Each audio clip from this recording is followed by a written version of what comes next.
Magandang araw po mga kalakwatserong Noipi. Hawak ko po ngayon ang isa sa 5 peso commemorative coin na bagong bayani. Ito po ang bagong bayani ay pagkilala sa ating mga OFW na nagsasapalaran sa ibang bansa. Iniiwan ang kanilang pamilya para maghanap buhay. Ito po ay ginawa noong year 2014 mga kalakwatserong Noipi. Para po sa mga nagsesend sa atin ng mga ganitong klaseng 5 peso coin, kung ito nga po ba ay may value na o mataas na ang halaga para sa ngayon.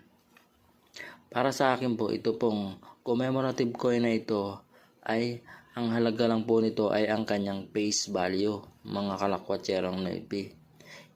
Maliban lamang po na isa, ito po ay pwedeng bilihin sa halagang 200